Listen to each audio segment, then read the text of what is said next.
I found our life very boring and stifling. And so it's really hard to get really horny for someone who seems to be stuck in a place you don't want to be stuck, if that makes sense. But first, a word from our sponsors. The Handy is leading a sex toy revolution for the dick havers. So you're going to want to get this one wrapped around your cock with free shipping when you use promo code Billy20 at thehandy.com. We all know cognitive behavioral therapy works, but you don't always need to hire a whole therapist to deal with the minor stresses of daily life. Therapy guides you through courses on jealousy, imposter syndrome, and more. Download the Therapy app for your mental health at manwhorepod.com/therapy. Now let's get to the show. Welcome to the Man Whore Podcast.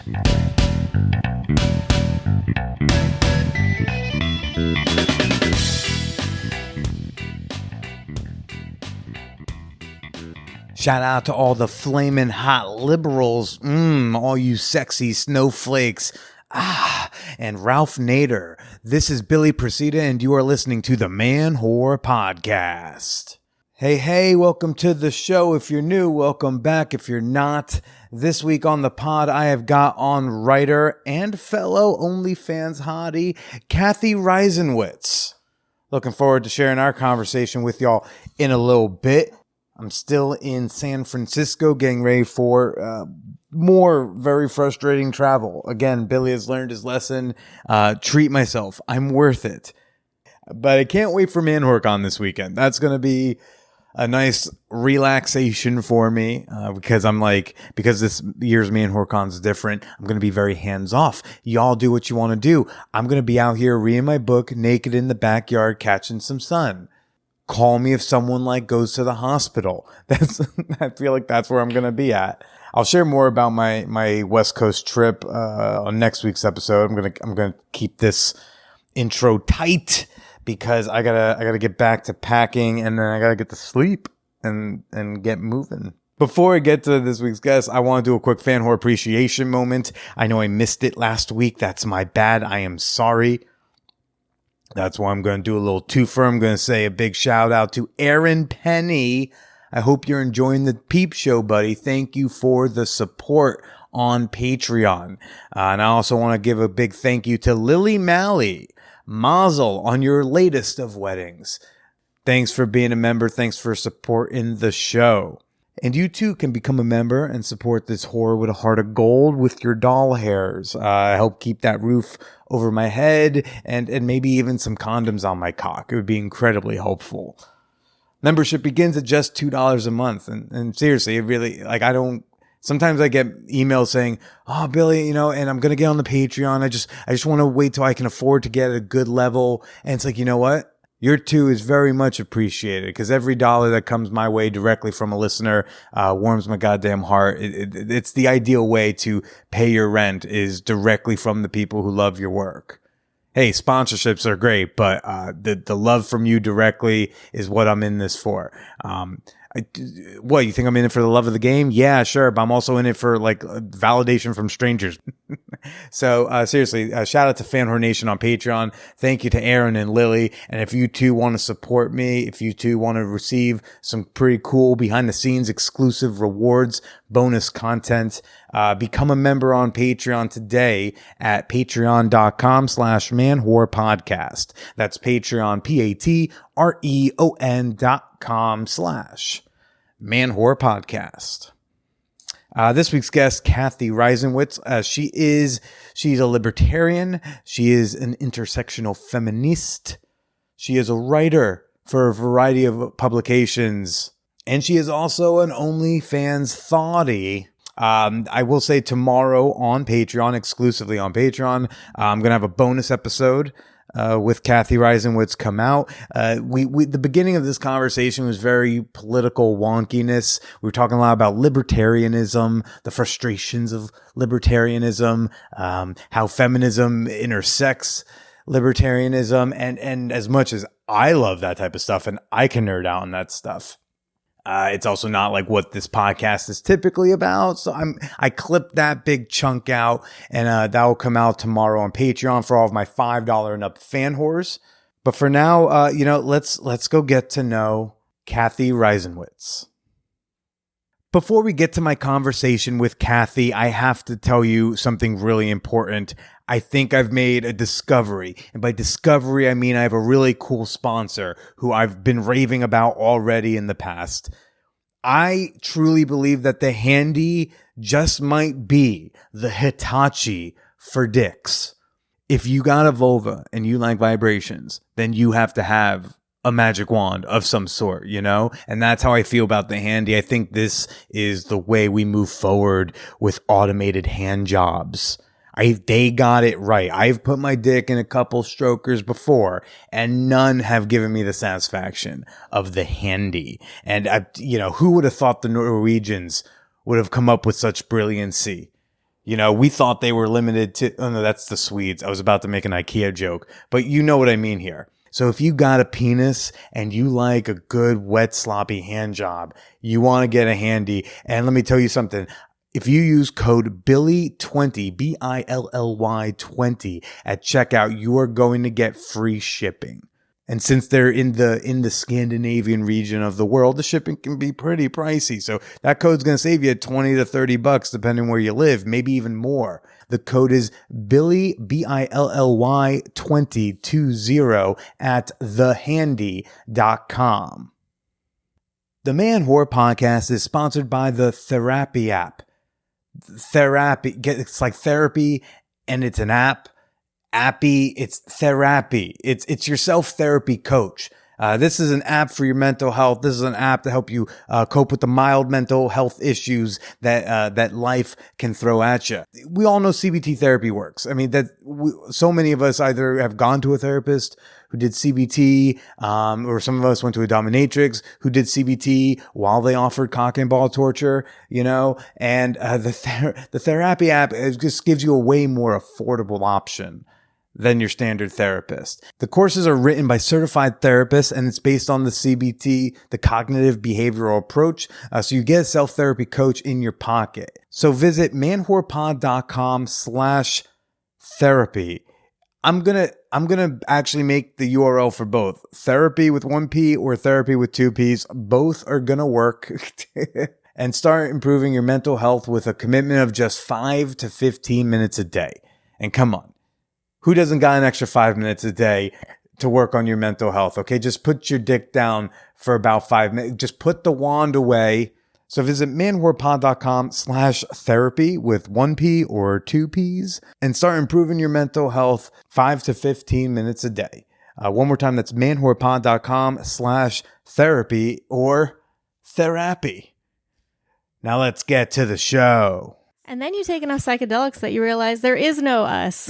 It's just all matter. As I stare at a poster of a mushroom with the words "Eat me." Yeah, that's my new art. With writer and part-time hoe and activist Cathy Reisenwitz. Did I say the name right? It's perfect. Oh, fuck yeah. You grew up evangelical. Oh, yes. And then how'd you end up here on this couch? Oh, man. It's a long story. I've got time. It's funny. I got less religious as I got older, and my husband, got more. And we just came to a point where I was unhappy in my marriage, and I could not figure out a way to be happy in it. And I wanted to go to therapy the whole time. Mm-hmm. And he would only see our pastor and his wife. And I went in there, and I was just like, we've been having the same argument the whole 4 years we've been married. We were together for 7. Told them my problems. What was the same argument? Essentially that he wanted to have a more simple life than I did. Like, he didn't want to work hard and earn money and move out of Birmingham and just go on adventures. He was very much like a homebody. He liked to, teach guitar and German lessons part-time and German lessons? He's a brilliant man. No. No. He wants to be up in the Alps, speaking German. He's very progressive. Actually. Okay. Yeah. No. He's a sweetheart. Yeah. He's wonderful. But we just had different visions of what a good life looked like. And that's what happens when you get married at 22. Oh my God, 22. Yeah. So there's like the college boyfriend that turns into husband that turns into your first ex-husband? Correct. Oy. Yeah. And it was all complicated by the fact that I grew up in purity culture. And so I lost my virginity on my wedding night. You're one of those. Yes. I've never met one of you. Well, hello. The closest I've come is like someone who I knew who was super slutty and then found Jesus and then saved herself for marriage from like that point on. Sure. Although she did find a kink loophole, so they would do like BDSM because they're like, well, this isn't penetration. I'm like, yeah, I'm sure Jesus is. Yeah, if there is a God, they're fine with him whipping you with a flogger as long as you don't stick a finger in. Okay. Well, yeah, for us, it was like oral sex is fine. And then once I started having, penis and vagina, I was like, that is hilarious that I thought that there was some big difference between those two things. Did you know any girls in your community who were the, anal's fine? I heard tell. You heard tell. No one told me themselves that was their. Most of my friends were like, I wouldn't say they were more normal necessarily, but yeah. Anyway, no. Wait, is the purity anal chick? Is that like something that maybe God maybe allows that, but we look down on you? Is there like almost like a sort of a purity hierarchy in a way? You know what I mean? It's like even if it is allowed, we still don't think it's great. Oh, there was definitely a purity hierarchy for oh my sure. Gosh. Yeah, if you were like serious about it, you didn't even kiss. Yeah, that was the thing. And so what's like the indoctrination of all that like when you're young? What's the introduction to the concept of purity? I mean, in like the evangelical South, it was ubiquitous. Like I don't remember, I don't remember it being introduced to me. Now I do remember when I was in high school going on an abstinence retreat with my youth group, which sounds like a great way to stop being abstinent.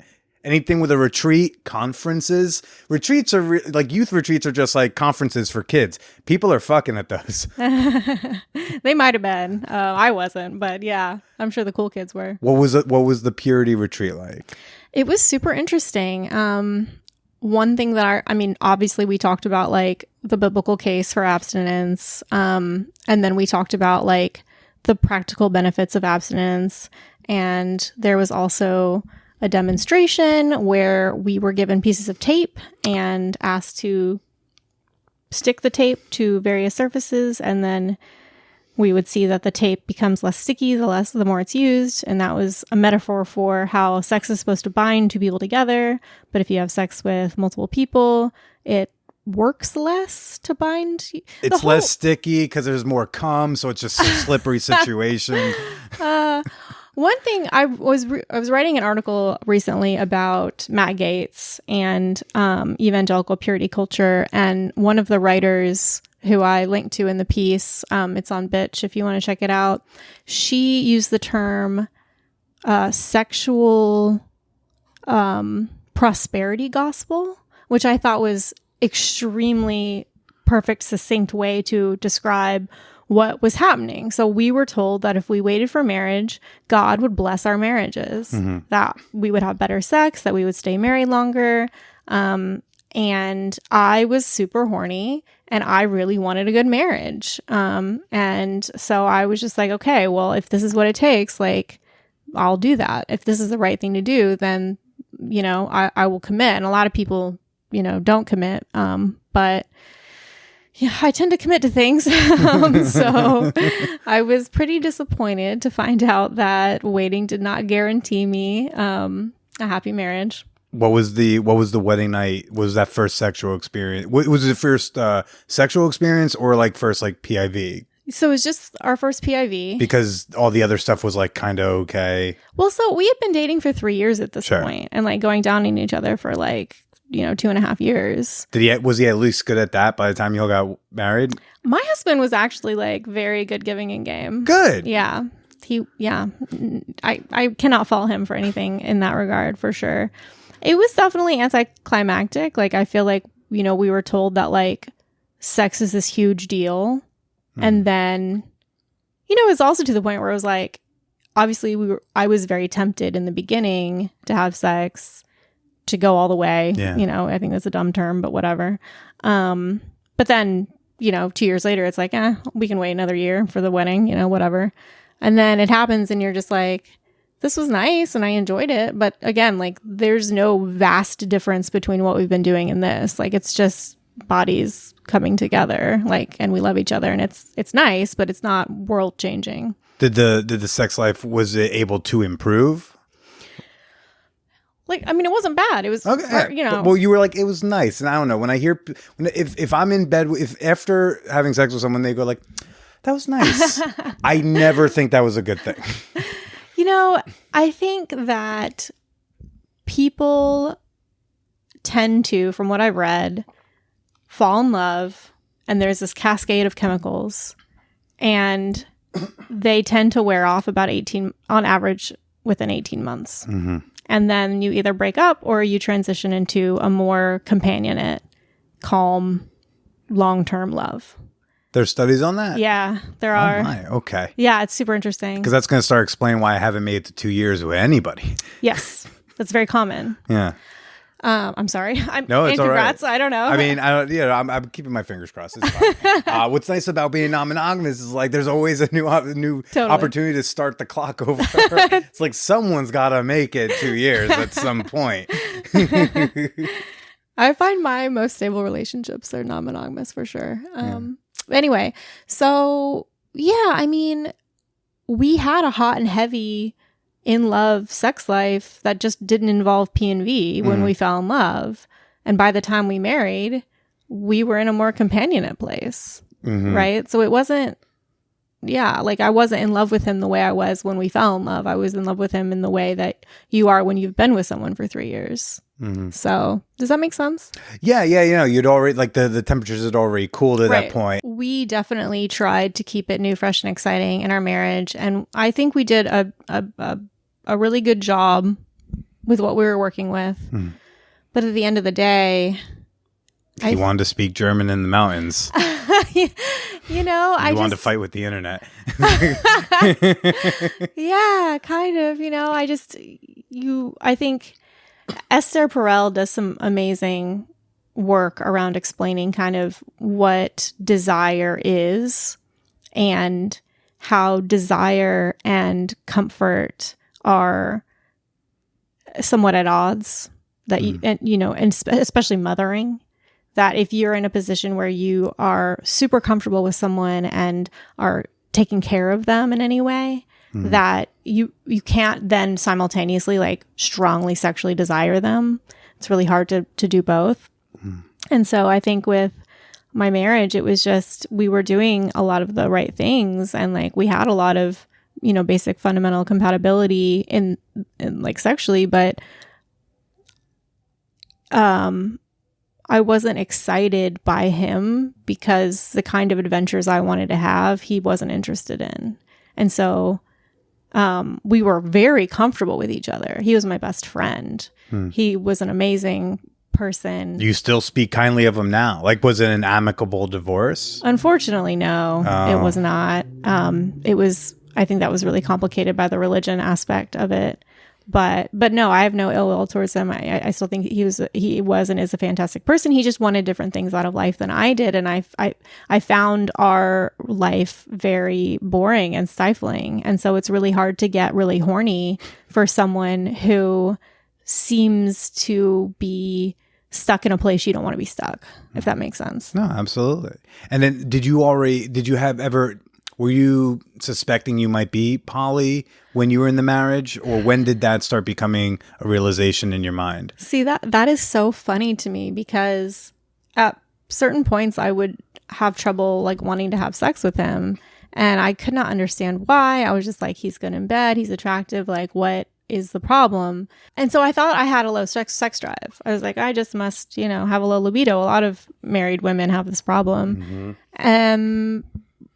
But then I was also fantasizing about my coworkers. So for some reason that didn't like clue me in that maybe, A, like I am actually quite horny, and B, like I might not be entirely monogamous. But by the time I was ready to leave him, I thought I cannot die having had sex with like 2 people in my life. I was already dating someone else.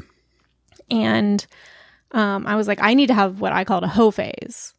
I never thought about non-monogamy. I just thought like, I need to hoe around a little bit just to have this experience. You didn't know that you could make it be this open, agreed upon situation. No, that never occurred to me. And then my partner at the time was like, have you ever heard of polyamory?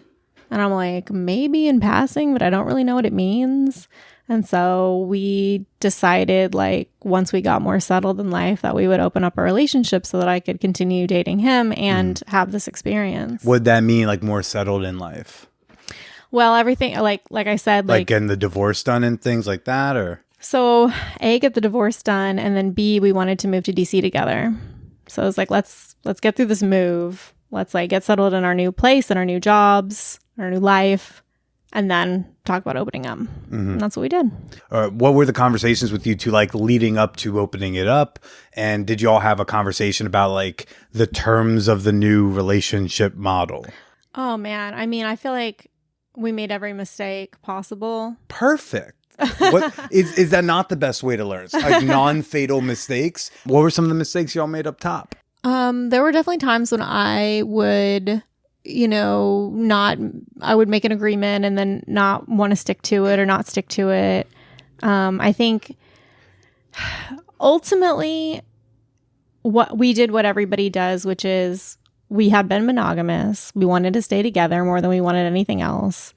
And opening up is extremely uncomfortable. It's very, there's a lot of fear involved. Having dated, I'm assuming you've dated non-monogamously since that guy, right? So it's like, do you find it is easier to do it starting non-monogamously than opening it up? Absolutely. For sure. Yes. Because you're not afraid at the beginning as much. When you're a monogamous couple and you open up, all the fear is around losing what you have. And, that's the thing that you want to avoid. And so when you start a relationship open, then you're not thinking like, oh, if we do this, we might break up, because you're definitely going to do it because you've both already committed to this is what this is. Or it's like, well, that's not going to be what we break up over. If we break up, it will be over something else. Right. How it manifests differently in a couple that's opening up from monogamy versus a couple that goes in non-monogamous is you look at that fear and you say, it is what it is. Like, I'm not going to try to control this person. I'm not going to try to put rules in place. I'm not going to try to put guardrails up. I'm just going to accept that this is a possibility. Yeah. But what monogamous couples do who are opening up their relationship is they try to put up all these guardrails, all these rules, all these agreements, all these, you can go out, but you can't spend the night. You can kiss, but you have to tell me before you sleep with them. You can fuck, but you can't do anal because that's our whole, Totally. I've heard that rule before. Yes. And they're so silly. And it's just, it totally makes sense. It's like you are trying to make yourself feel more secure. You're trying to alleviate your pain. You're trying to avoid discomfort. I understand like if you're out on a date and your partner is also out on a date, then if your partner being out on a date makes you uncomfortable, you don't want that because you want to just be on your date and not be uncomfortable. But in asking your partner not to be on a date themselves, you are just delaying the inevitable. Because if your partner being on a date is going to threaten your relationship, then that's going to happen. And you telling them not to do it isn't going to stop it from happening. It's just going to delay it happening. And they're going to resent you in the meantime. And you're going to have to waste all these cycles negotiating these boundaries and these rules. And it's just dumb. Just no. If you're going to be non-monogamous, people do it all kinds of ways. People do don't ask, don't tell. People do open relationships. People do swinging. But you want to do polyamory, in my opinion, the best way to do it is to commit, to rip the Band-Aid off and say, you're a sovereign person and you can do whatever you want, whenever you want, however you want to do it. If you want to put boundaries on I want to know about it, I think that's appropriate and I think that's best. Are there rules that you try to ask for when you're in relationships? Don't lie to me. Okay. And I prefer to know everything. It's not a rule. You're allowed to have privacy, but all else equal, like I love you and I want to know about your life. And I mean, all of my friends, I'm like, if you could tell me about your work or your hobby or your romantic life, like I want to know about the romantic life first. I just think it's super interesting and fun to hear about. Yeah. And I also don't like to be surprised. And I feel like everything comes out in the wash anyway. So like, let's just tell each other about things. But no, I mean, I really try not to abridge my friends or partners' autonomy. I try to say, it's your life. You can live it, do what you want. But don't lie to me. And, I'd like to know about it as much as is feasible. And how did that first non-monogamous poly, whatever y'all were doing, how did that relationship pan out? I know you said there were a lot of mistakes made, but totally sounds like you'll try to get through them. We did. We learned a lot. And then at the end, I left him for someone monogamous. The thing I'm terrified. Yeah. I mean, that's how it looked. And that is literally what happened. But I think also at the end of the day, I started dating someone. I really liked them. And I think you just get to a point where you are like, I didn't think I would be happier with this next person. I just wanted a different set of problems. Like I'd been with him for I want to say 5 years. And I was just tired of that set of problems and I didn't see a way out of them. This is why I recommend couples counseling to everyone, is just like you get into patterns that are really hard to get out of without professional help or like something to shake things up.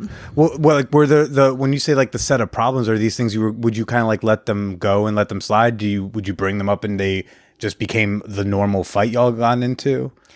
Well, like for one example, I think the example that really stands out to me is that I felt constantly like I was disappointing him. Like he would do all these kind things for me and I would like try to reciprocate, but I already felt like I wasn't as good at being a good partner as he was. Why is that?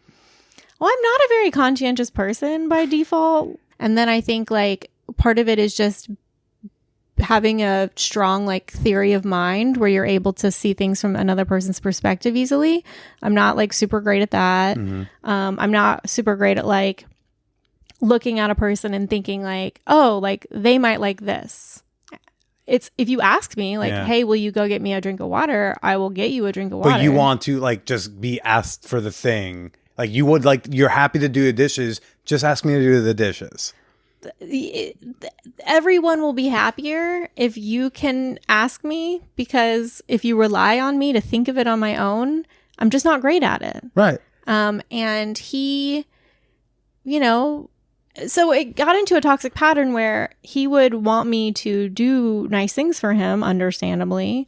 He would do a bunch of nice things for me, but I would not meet either of our standards. And then I just was demotivated. And so I would stop trying and I would resent him and he would resent me. And it's like, and that's what'll happen in a relationship is if someone tries and the other person doesn't like give them a lot of positive reinforcement, they'll often give up. Do you like expressing love to a partner? Yeah, of course. How do you like to express love to a partner? Yeah, I think I'm a huge like words of affirmation person. I'm also somewhat of a acts of service person. Another example is like when I met this person, I had been in one relationship essentially in my adult life. Like I had met my husband when I was 19. I'd had high school relationships, but that doesn't really tell you anything. Yeah, those are just hand jobs in a school bus. There's what are those? And I like briefly like went on dates with guys freshman year of college, but like really I'd been in one relationship and my husband was like super sweet. And so I had no idea how to be a good partner. I mean, I knew in certain ways how to be a good partner, but in other ways I had no clue. Because it was stuff my husband like didn't demand of me or ask me or like even think about seemingly. I don't know. And so like, for example, when I went into that relationship, I had never heard of nonviolent communication. And so the whole idea of like acknowledging I was wrong, like,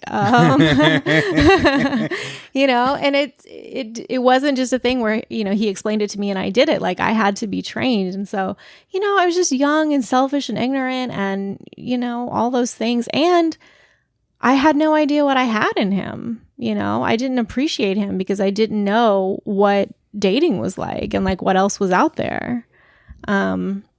And so that sounds tough to like be thinking, oh, I'm not being a good girlfriend. it was terrible. It was intolerable. Yeah. Yeah, ultimately. That sucks. I'm sorry. You know, I learned a lot. Yeah. And so like, and then like when you were off dating afterwards, did you ever think like, oh, fuck, I should call what's his name back?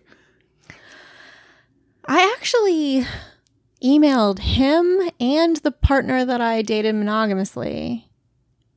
And I was like, can you tell me what I did wrong in this relationship? Like, You just sent an email? yeah. You didn't start a whole podcast? Oh, that sounds easier. I should have done that. That would have been way less embarrassing. Keep that in mind next time. Yeah. Next lifetime. But nobody else got to benefit from these emails. So, you know, Did the they podcast, email you back? They did. Yeah. What'd you learn? Or is it just the stuff you had just Mostly the post? stuff that I said. Yeah. Yeah. And it was very kind of them. But yeah, I've been trying to avoid this person because I don't want to fuck their shit up. You think you'll fuck their shit up? I think I cannot trust myself because I always have in the past. Like, okay, so we broke up and then we like kind of dated on and off, and it was just always I don't know. In every instance, I feel like I didn't treat him as well as he deserved. And I have definitely learned things and I've grown, but I also know that the power of patterns is extremely strong. Mm-hmm. And, you know, when you get around your childhood friends and you start acting like you did when you were that age, Yeah. you know, I'm not so confident that I would say like, I won't have any temptation to revert back to old patterns. And I just don't trust that I think there's a good chance that we would both end up worse off for that, and that he would end up even worse off than I would. And I love him so much and I want the best for him more than I want what he would bring to my life. Do you That think makes he sense. would? Oh no, it's heartbreaking to hear, but it makes sense. Do you think he would take you back if you were trying to pursue that again? If you got past it, like, I don't want to fuck his shit up, but if you went for it, do you think he would let you fuck his shit up? Yeah, and that's the thing, is that I recognize how incredibly patronizing it is for me to say that, like, you know, he wouldn't make the choice that would be best for him.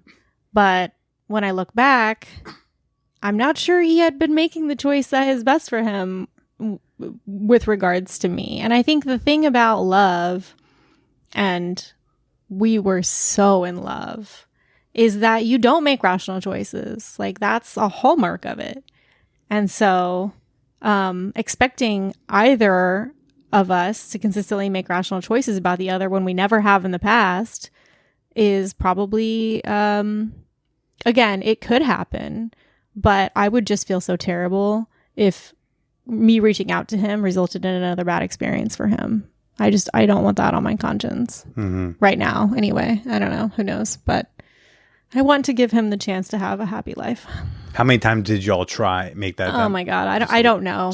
Sound okay. A lot. It was tumultuous. That our whole thing was extremely tumultuous. And so that's, you know, if not the whole reason, like a huge part of the reason that I think it would be best for me to just like let him. And I don't even know if he would talk to me, honestly. And if he didn't, I would respect, you know, I'd be like, yeah, that's the self-preserving choice. Well, it also sounds like it would be a step of growth for him at this point, that if you were to reach out again, for him to go like, not this time. Totally. And it, you know, It'd be like that. It'd be like and a Goodwill Hunting. It's like it's a good one day. I just want to show up to the door, and you left. You're not here. Yeah. Do you ever see Good Will Hunting? I did, but I don't. No. When I watch something, 99% of the time, it immediately leaves my brain. Well, it's just there's the Ben Affleck character. You know, he talks to him. He's like, "Look, one day you're better than all of us. So I hope one day I show up to pick you up in the morning, and you left. Yeah. And you went to do something great. Yes. Because like you deserve that. Yes. And I'm just gonna be laying brick. Yes. Yes. But like, do you think you're worth more than just laying brick? I think the fact that I should avoid him has much more to do with our dynamic than me not being a good person at this point. But yeah, I mean, yeah, being in a relationship, who knows? And what was it like doing a monogamous one right after? Whew. Yeah, that's what I imagine it would be like. Honestly, the monogamy was fine for me. I am very horny, but we had like so much sex that, I didn't mind not being able to have sex with other people. What I minded was the controllingness of it, where like, I remember one time I was at a happy hour and my male friend, like gave me a hug and like lifted me off the ground. And, I didn't think anything of it. I was like, okay. And then later my partner was like, he touched your butt. Like he touched your butt, like right in front of me. Like it was like an act of disrespect to him or something. And I was just like, or like my other friend like kissed me on the mouth. And it was just like absolutely no moment. Like it was not a sexual moment. It was a peck. Yeah. It was just like friends. And, that's what Cuomo said. Well, this was consensual. Paisan, this is what we do. This is a But yeah, I think for me, like monogamy is fine. I can go either way. But what I cannot go either way on is sex positivity. Where it's like, if you are monogamous because it's just your preference and like it's easier for you, fine. If you're monogamous because you think it's right, yeah. That's a really important distinction. Yeah. This is how I prefer to date versus this is how dating should be. Right. Exactly. And I think that like at the end of the day, for some people, monogamy is kind of a way to feel safe. And like that partner never really felt safe with me. And me being monogamous didn't fix that for us. And so it just became like a point of tension where like I would do something, he would get upset, I would resent him for getting upset, and it was just like a bad cycle. And then ironically, like he ended up cheating on me a bunch. Oh. Odd. Have you had good relationships? I feel like the listeners are like being like, we really hope there's something good for Cathy out there. All of my relationships have been amazing. I'm really happy that I was in all of them. They were mostly wonderful. They had things that were unpleasant as well. Mm-hmm. And what are you looking for now in your life as we are hopefully going to stay in a non-lockdown world? Yeah. Well, I joke that I have a best friend and I'm just waiting for her to give up on men and marry me. But no, I mean, I think I was in a situation for a really long time where I like really wanted a partner, a romantic partner, a nesting partner. I wanted to get married again.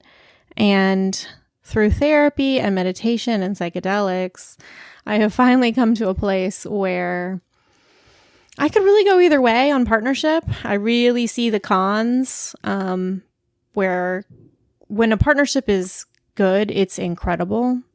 But most people's partnerships, I wouldn't touch with a 10-foot pole. Like, it's just way more trouble than it's worth, in my opinion. Not because they're bad people. It's just relationships are hard. They just take up a lot of time. They require a lot of sacrifice. And, like, it's not always worth it. But what I remember I was talking to some of my friends, like two of my friends, and they were both talking about this like amazing sex that they had with their partners. And I was like all day kind of sex. And I was like, I like miss that so badly. It hurts. Like I miss being in love. I miss being in a situation where it's like both exciting, but also, there's a certain amount of trust and safety where, you know, I think you can have like a certain kind of sex in a relationship that's much harder to do in other contexts. I miss like being obsessed with someone and someone else's smile or touch being able to like make explosions happen in my brain. Like I miss that so badly that I, you know, it's like physically painful. But I've had it. It was incredible. I'm grateful. And if it happens again, great. And if it doesn't, I've got other shit going on. What are the pros of being in a relationship for you then? I think for me, like the thing that would be required for me to feel like a relationship was worthwhile would be growth, first and foremost. Like growth, and that I think a good relationship makes you more effective at your goals. And when I say growth, like to me that encompasses so many things. Like when I say I want to have that kind of sex, it's not just because like having sex is fun. It's because sex can be a really interesting way to get to know your own brain, right? To experience things that you have a hard time, if it's not impossible, to experience otherwise. And to get to know someone else and to have this level of intimacy, which I think is a really like pro-growth thing to experience. And I think like you were saying, like someone who their ambitions align with mine and I can help facilitate their ambitions and help them reach their goals and they can help me reach my goals. Someone who I think a good relationship is an excellent mirror where you see things about yourself you couldn't see otherwise. You know, that's pro-growth for me. So I think I would need someone who wants to go on the same adventures, or if not the same, like similar adventures that I want to go on. Like I want to go on these sexual adventures. I want to go on these career adventures. Like I want to go on literal adventures. And I would love a partner to do those things with, if, you know, it would be pro-growth for both of us. And you said, well, you know, and if not, I've got my own shit going on. One of your shits going on is the fans only. Yes. The lonely mans, the Pelosi fans, whatever you like, whatever fake words you call it to avoid the bots. Yes. So you've been on it for a couple years now, or like 2.5 years, something like that. Almost a year and a half. Almost a year and a half. Yeah. So sorry, it's May 2020. Oh, so you also were a pandemic one. Yes. Okay. Yeah. And so what caused you to start one of those?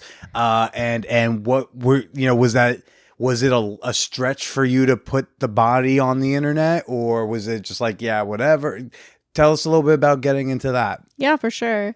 So I did a little bit of sugar babying when I lived in DC. So I wasn't completely new to the world of sex work, but I also knew it wasn't something that I really wanted to do a lot more of. And then I like heard about OnlyFans. I thought it was like a cool thing. I didn't know much about it. And then 2 writers that I had been following started their OnlyFans either in pandemic or right before. And I was really surprised. I was like, oh, like you're a writer. I'm surprised you're taking your clothes off for money on the internet. Are you allowed to do that? Yeah, a little bit. And still get bylines? You know, it's like... Yeah. And I thought, well, if I'm surprised, it's bullshit that I'm surprised. Like there's nothing incompatible about being a writer and naked on the internet. It's just this kind of Madonna whore complex that we have where it's like you're either taken seriously or you're a thought, but not both, which I think is very stupid, but it's deeply ingrained. And so I thought, well, this is a possibility for me. And maybe it's important for me to do this. Maybe it's important that more people have this understanding that I don't lose any credibility because I take my clothes off. In fact, if I'm going to write about sex work, I have more credibility. Which you'd already been. I've checked Yes. some, you know, on various outlets. So you'd already been writing about sex work decrim efforts. Absolutely. I assume from a libertarian like perspective, mostly. Absolutely. Usually, yeah. Yeah. Okay. I was pro ho for a long time before I sugar babied, actually.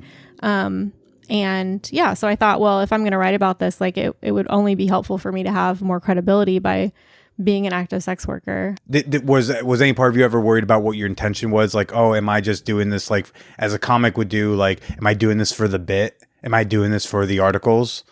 Or did you feel like you were doing it, you know, from a good place? from the right place? That's an interesting question. Because I think there are some things where that's totally. Oh, why is this spiking? There are some things where I'm like, it's totally valid and chill to do that. But then there are other spaces where it's like, oh, maybe don't. You know what I mean? I think I was. That's a really hard question to answer because in a way I feel like everything I do is a bit, but in a way I think even more accurately everything I do is 100% earnest. Like I'm an extremely earnest person, but I also just think it's funny.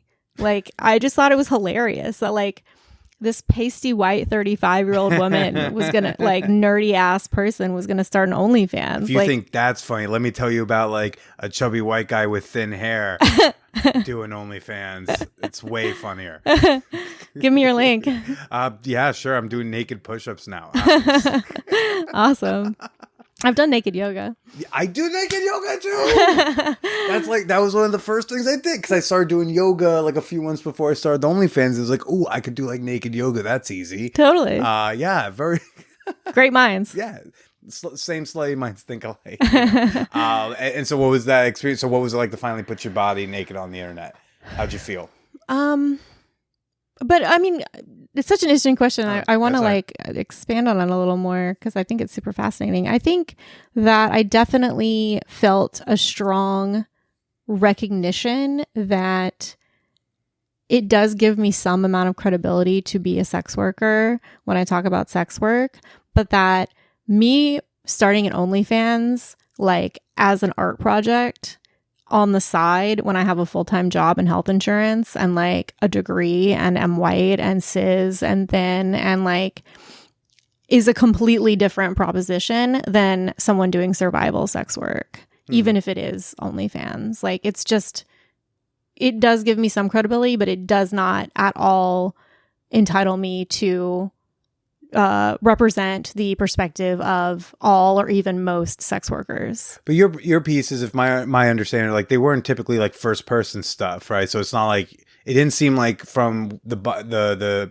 articles I was seeing that you were like putting yourself in a place to represent, but rather you were writing about the thing. Something I think a lot of liberals like have wrong, where they go like, if you're not this, you can't write about this. I'm like, not true statement. Like literally anyone can write about anything, and it's like how they do it is what the important thing is. And if you're not those things, then you should definitely make sure you're informed and blah blah blah. But I think it's dumb to say like you can't, like if you're not a sex worker, you can't write about sex work. Totally. Yeah, I try not to be hardline about it, but I do think that a lot of people opine about sex work who are not sex workers, and it shows. And so I do think that we should privilege the perspectives of people who are not even sex worker. I mean, sex workers for sure, but it's like whoever is most impacted by whatever policy we're talking about, their perspective should be centered.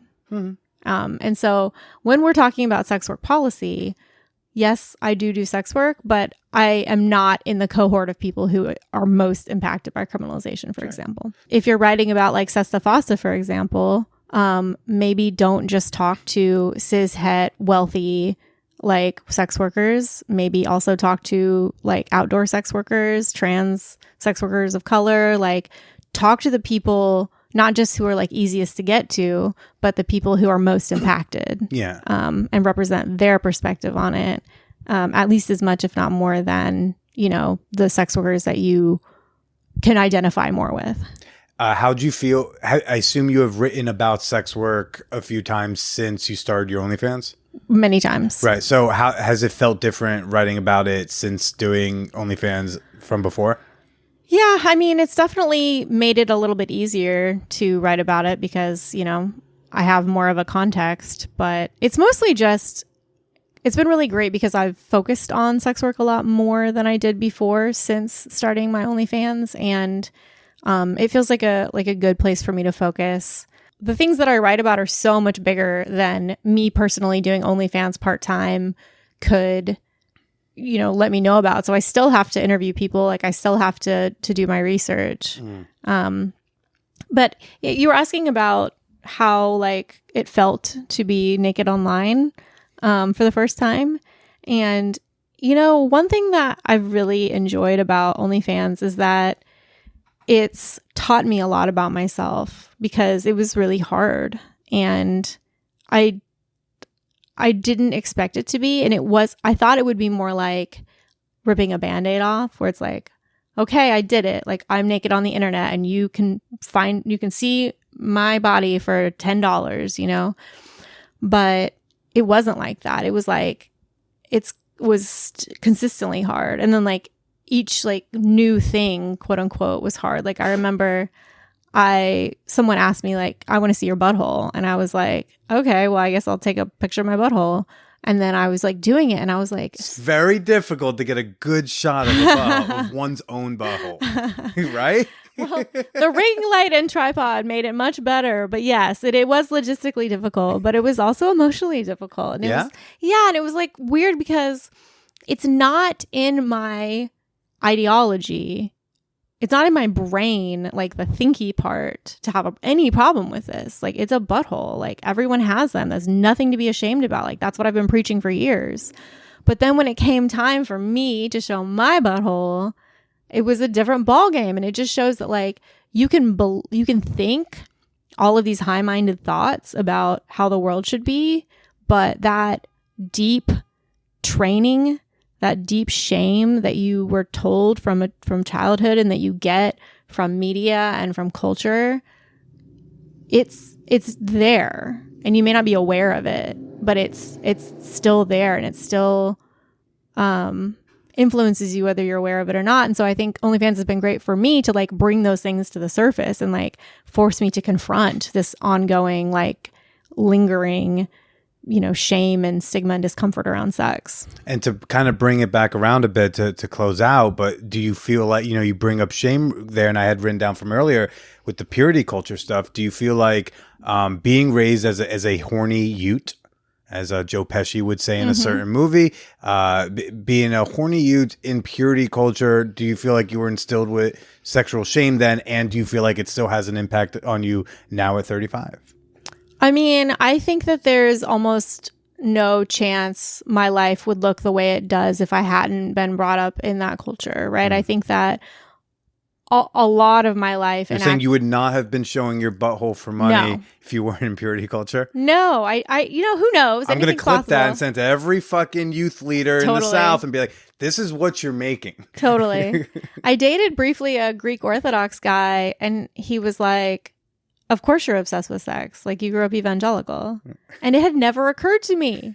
I'm like, yes, I was raised to be obsessed with sex in one direction, and I'm similarly obsessed with sex. It's just in the other direction. Yeah. But do you feel like it still has an impact on you today? Absolutely. Yeah. Okay. I mean, I am obsessed with spreading the gospel of sex positivity because of how harmful it was to me and to so many people to grow up being told that sex is shameful, and that unless you do it under very specific circumstances, you know, that you're sinning against God and like harming your own body, and that all these bad things will happen to you. Like, that was completely unnecessary. It was completely just a negative thing in my life to be taught those things. And so, you know, I was taught so many things about things being wrong and things being shameful, even not like drugs and like so many things, pornography, and divorce, like so many things. And I'm just like, no, like, we're not going to tell people that these things are bad when we know that the empirical evidence indicates that telling people that they're bad are worse than the thing itself. Like, I understand if you don't know better, but we do know better. And so it's time to do better. Absolutely. Cathy, thanks for going on this journey with us. I feel like we learned quite a bit about you. I feel like we accidentally learned some things that you didn't think we were going to go into. No, we did. I did not. But you know what? This is cheaper than therapy. Yeah. Hey, you almost made me cry. Cathy, where can people go to read more of your work, to learn more about libertarianism, to look at your butthole? Where can they go? Totally. So the butthole is at onlyfans.com/Cathy Reisenwitz. That's CathyReisenwitz. You had the option of like doing a shorter, easier name. You could have You could come. I did Call Me Billy because I didn't want to have to spell Procida. So I did search engine optimization for my first job. Fair.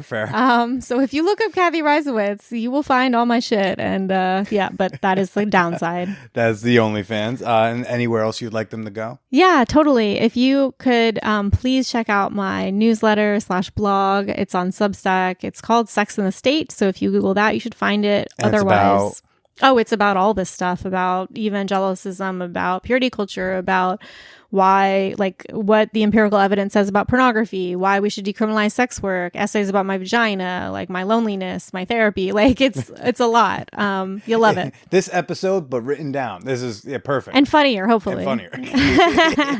Probably not. Yeah, you should be my editor. But yeah, so that's CathyReisenwitz.com /Substack. And then I'm like super online on Twitter at Cathy Reisenwitz. I'm on Instagram. Yeah, check me out. Fantastic. Everyone go check that out. And y'all know you can follow me at the Billy Procida most of the places. Call me Billy on OnlyFans. Instagram, Billy is Procida. Cathy, thanks again for chatting with us. And why don't you go ahead and say goodbye to everybody? Thank you so much for having me. Thank you for listening. Appreciate y'all.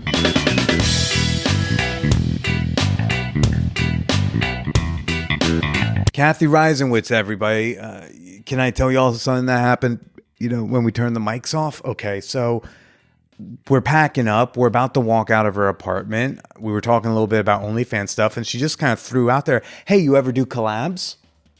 And I was like, oh, I mean, yeah, sometimes. She's like, I mean, if you want to shoot something together while you're in town, I'd really love to make time for that. And I was like, oh, yeah, I think I can. Yeah, you want to collab with me? I mean, I think we can do that. So, yeah, I met up with the pretty lady a few days later, and she interviewed me for like at least an hour, which is my perfect kind of foreplay because we all know that I am my favorite topic of conversation. So I was very much warmed up. And then we shot some content together for the OnlyFans. Yeah. That was unexpected. So, you've got your episode just now with Cathy Reisenwitz. My Patreon members tomorrow are going to get a bonus episode about libertarianism and feminism with Cathy Reisenwitz. And if you head on over to onlyfans.com /callmebilly, you'll be able to purchase my blowjob scene with Cathy Reisenwitz. Again, that's onlyfans.com /callmebilly. But we would love to know what you thought about this week's episode. You should come let us all know what you thought in the Champagne Room, which is our free Discord for sex-positive peoples. Jump on into the episode discussion channel. Let us know what you thought. And if you want to tell me a little bit privately, more directly, maybe you have a comment, a question, a criticism, you can send any and all of that over to manwhorepod@gmail.com. While I'm throwing out the email address, we still got, I think we have 3 slots left in the Fan Whore Fantasy Football League. So if you want in, it's a $30 league, half point PPR. Again, shoot me an email, manwhorepod@gmail.com to claim it. And one more time, big ups to all of Fan Whore Nation on Patreon. Your support, the fact that y'all find space for me in your monthly budgets means a whole lot to me. And your support really keeps this show going and plugging as we smash through episode 400. I'm looking forward to doing some more bigger, stuntier episodes, and that I have the financial security that my Patreon community provides me. It really allows me to take those chances and to spend the money to make some of that type of stuff happen. Please get vaccinated. Stay slutty.